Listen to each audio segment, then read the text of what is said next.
Keats, House in Baltimore, and their way down to Nashville, Tennessee. We're throwing a big party at Piranha's in Nashville. That's downtown, right off of Broadway and 2nd. That's going to happen on Friday and Saturday. All the details up on our Facebook, our Twitter, our LinkedIn, our Snapchat, all the cool places. This guy's going to be down there waiting for some football as well. He is new to the beat down in Nashville and all things Tennessee Titans. He's at ESPN on the Worldwide Leader. You can follow him out on Twitter at Cameron Wolfe. That's Wolfe with the silent E there on the end. Cam, first off, welcome in, and I know a little downtime for the Titans. Certainly the Ravens had a little downtime this weekend after playing on Thursday night in a big win over the Dolphins. Interesting game, man. Everybody's 4-3, 4-4, 3-5. I mean, there's not a whole lot of separation going here, and I think it's really hard to be predictive of what's going to happen. And certainly this week with the Joe Flacco situation, no way we can predict who's going to be playing or how well they're going to play on Sunday.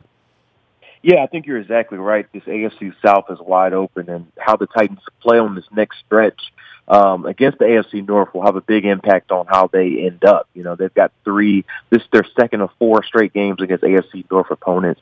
They played the Browns before the bye, then they've got Baltimore that they traveled, then they got Cincinnati at home, then they traveled to Pittsburgh on a short week. So there's 4 straight teams in that division. And it's a tight division. I can see it going either way with Jacksonville, Houston, or Tennessee coming up top. So there's a lot of intrigue, obviously, involving Baltimore's quarterback this week. But Tennessee's got to get back on track offensively. Look, man, you've been on the beat all year, and I don't need to tell you, nationally in the offseason, you know, there was a lot of buzz about this Tennessee Titans team and how they were going to be this year and the maturation of Mariota versus Winston. And Tampa's obviously had their struggles. I think the Titans have had more struggles when Mariota's not been around than when he is. Give me a little a primer, a little briefer. We haven't watched a lot of Titans football here this year. We've seen some of your compadres in the AFC South as well and seeing a little bit too much of Jacksonville and Wembley a couple of weeks ago. I'm expecting a different version of this Titans team than sort of the moribund franchise we found there for a number of years. Yeah, this team has heightened expectations, as you mentioned, so it's really weird this whole bye week. They're 4-3 tied for the division lead, but it's been about how bad they've been in the first half of the season, particularly offensively, and how the passing attack has been so inconsistent. That's really been the buzz, and figuring out whether it's play calling, whether it's different players in the scheme, how can they get back on track? Because as you mentioned, there's a lot of talent on this team, unlike previous years. So this was a team that expected to be a 10-win team, expected to have a dual threat offense with the passing attack and the running attack. And it's sort of been a one-off, one-on deal where some days they'll have really good performances, like against earlier this year and a win against Seattle and Indianapolis. And then some days they'll kind of stink the bed, like they had to take overtime to beat Cleveland before the bye, and then they got blown out by Houston by 43 points earlier this year. So it's been a compilation of not really getting a solid footing on who this team is. Obviously, like you mentioned, Mariota's health is a big portion of that. He missed the game earlier this year, and he's been limited the last 2 games with that hamstring injury. But after the bye, he should be closer to 100%, along with a few of their other playmakers.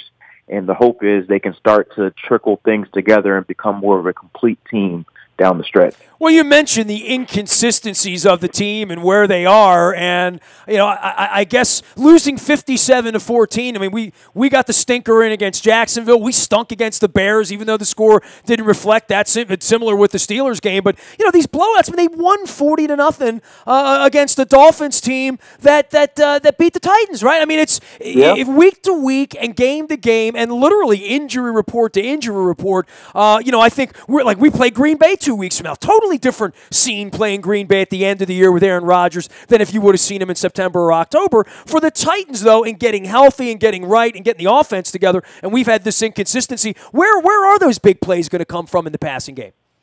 Yeah, they've got to come. The big hope is they come from Corey Davis. They're a rookie first-round pick who's missed most of the season with his own hamstring injury. They've had a bunch of hamstring injuries down here in Tennessee, but Corey Davis was a guy who they thought was going to be their number 1 receiver coming into the year.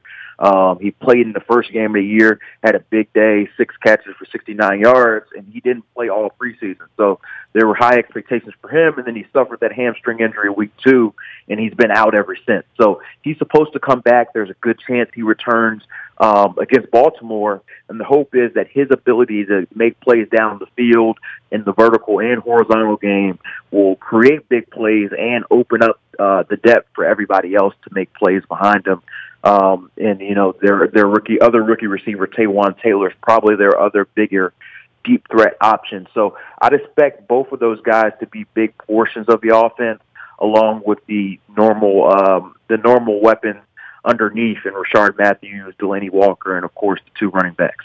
Well, you say the 2 running backs, that's the thing now, right? Having 2 running backs. Hell, we've been through 4 of them around here, and it looks like we got one right now in Alex Collins. I'm surprised that Henry hasn't been more of an impact player in this league. And obviously, DeMarco Murray, it goes without saying there's been some history there that as much as you say, well, they expect to throw the ball, it feels to me like they can run the football. And that's been something against the Ravens without Brandon Williams that was a whole lot different than with Brandon Williams, specifically against the Dolphins last week. It feels like our defense, when healthy, can contain the run. It feels like it's getting a little bit better right now, but the Titans may bring the best 1-2 punch we've seen on the ground so far this year. Yeah, when they've won the way they wanted to win, it's been their running game that's looked really strong. I think in 3 of their 4 wins, they've had over 165 rushing yards, and that's really been the calling card, and it's been both DeMarco Murray and Derrick Henry.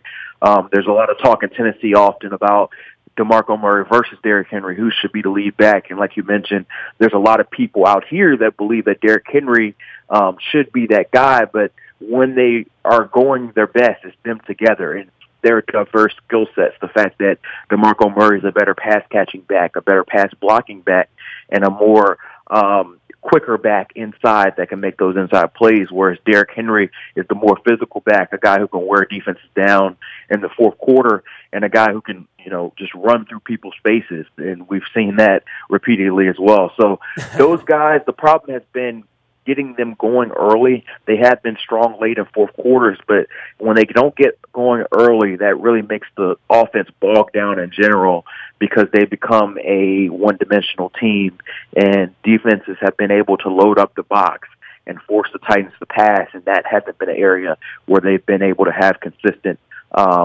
production, and particularly lately.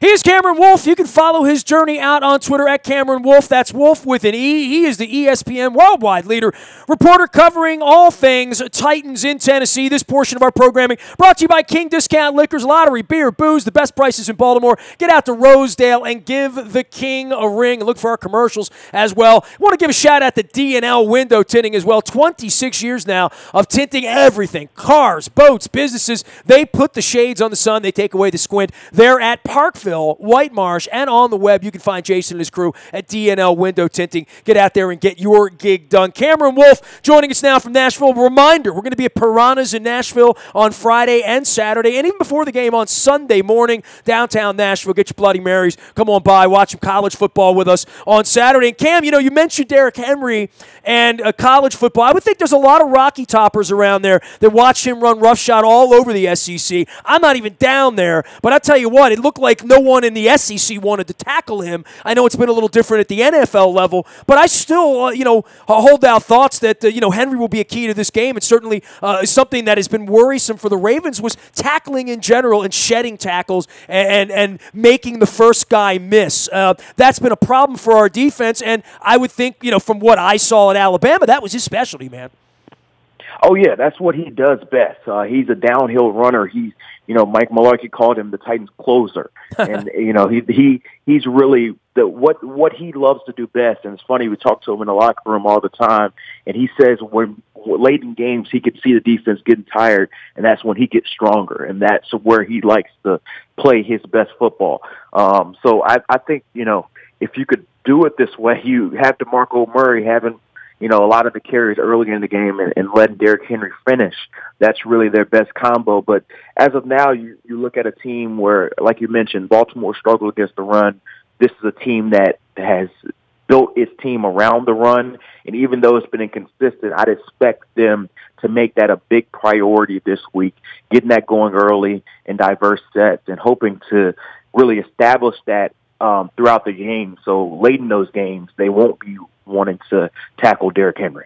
Well, I'll tell you what, Mike Mularkey taking the team over, and I know the ownership there is different now that Bud passed. I'm an old line Houston Oilers fan, so I'm familiar with all things Titans in this franchise, and certainly our fans very familiar with the Eddie George and Steve McNair and Ray Lewis history, but a really incredible staff that Mularkey's put together down there. I mean, a lot of veterans from LeBeau and Rubisky and, guys, Sly Kroom, guys that ran franchises, Russ Grimm, just a lot of veterans there on how to run a football program. And I think in that division right now, with Jacksonville sort of trying to come along, Houston trying to do it with a rookie quarterback and without J.J. Watt, we saw them lose to Seattle in a slugfest and a scoring fest on Sunday as well. And the Colts just sort of falling to the bottom of the pack with the Andrew Luck situation. It really feels like the Titans have the most talent and maybe at this point the inside track to win in that division.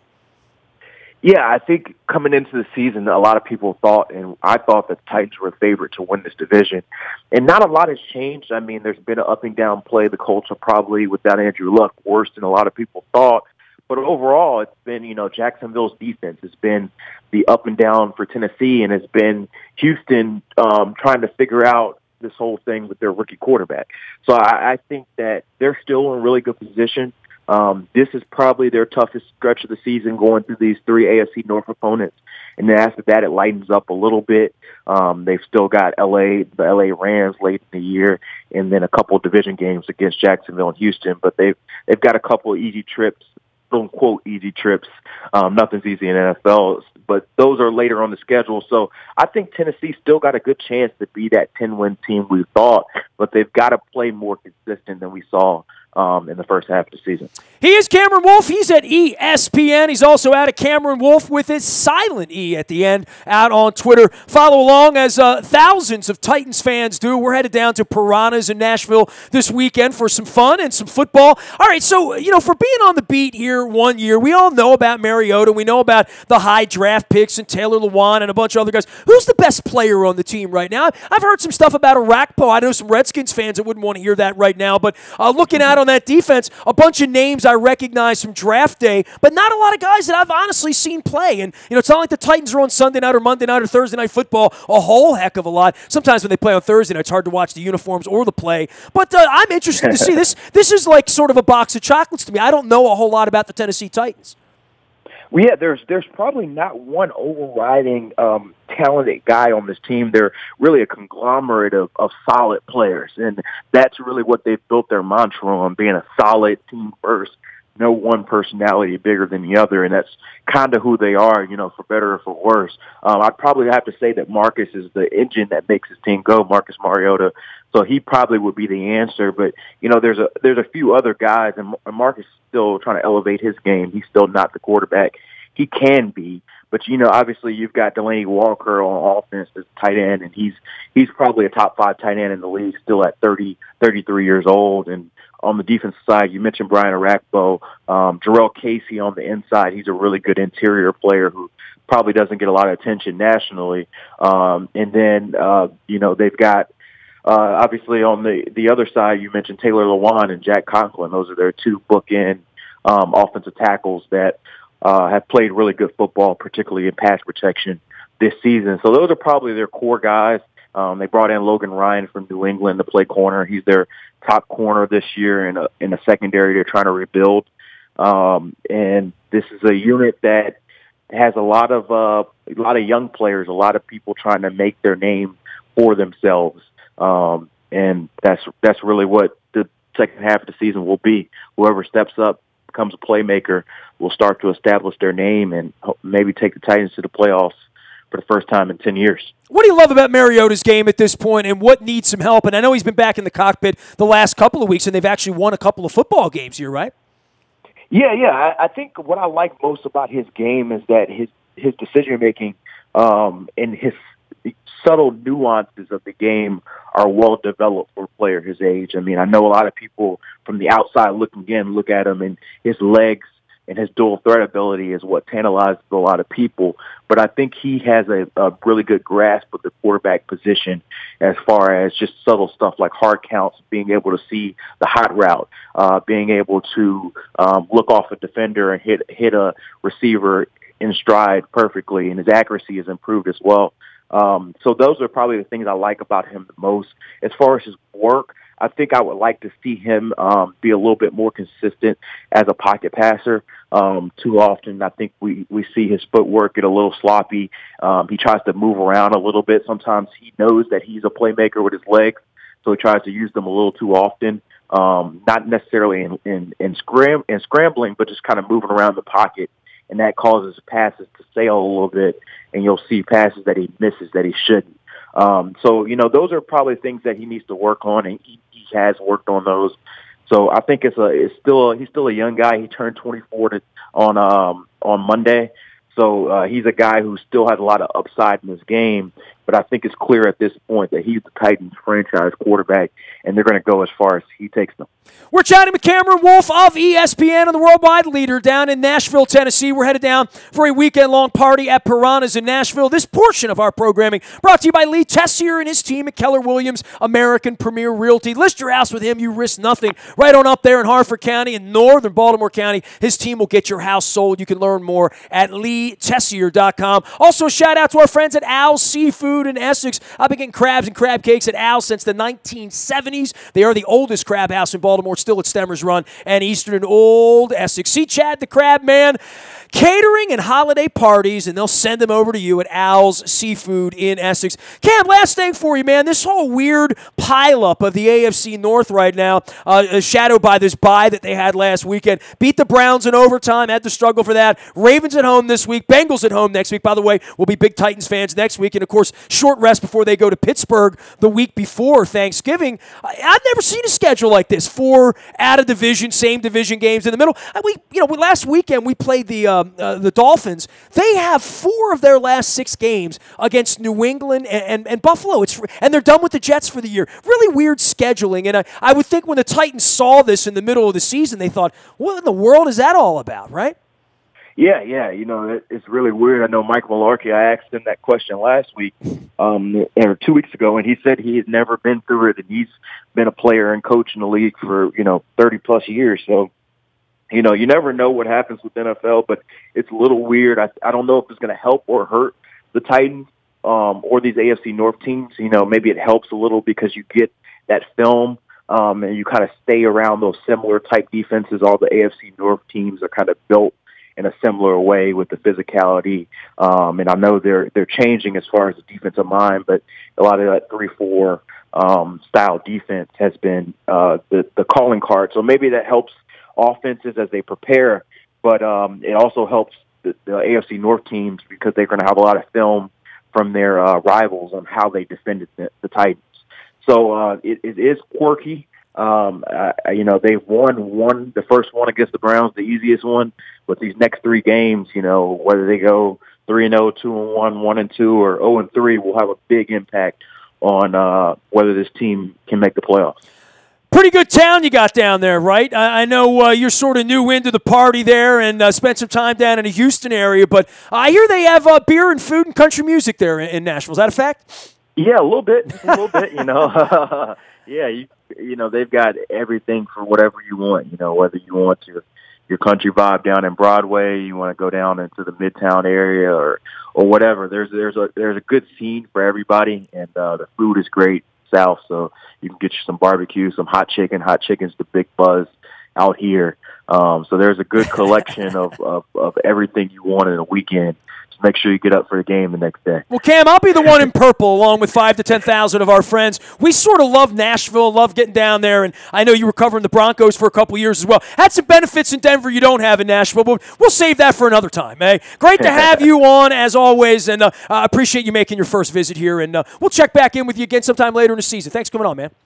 All right, man. Thanks. You got a Cameron Wolfe. He is ESPN's NFL Nation Titans reporter in Nashville, Tennessee. We'll be down at Piranha's Bar. That's in downtown Nashville, right off Broadway and 2nd. You can Google that. Find us out on our social media. I'm out on Facebook, Twitter, LinkedIn, Snapchat, Instagram, streaming live on our Facebook as well as our YouTube WNSTV channel. Little reminder, our buyatoyota.com audio vault is there for you 24 hours a day to listen when you want, where you want, how you want. It's all brought to you by our friends at buyatoyota.com. You can download the TuneIn Radio app and listen from anywhere in the world live as well. Our morning newspaper delivers digitally to your email inbox at 7 a.m. each and every morning. That's all brought to you by Planet Fitness and planetfitness.com, where it's still $10 a month to work off all the eggnog, the pumpkin spice, and Lord knows anything else you're going to be eating. Cookies, pies, Thanksgiving, cranberry. It's all coming, man. It's like November now. It's awesome. Nasty at WNST.net reaches me 24 hours a day, and our text service is alive 24 hours a day with breaking news. If it happens, you're going to get it first.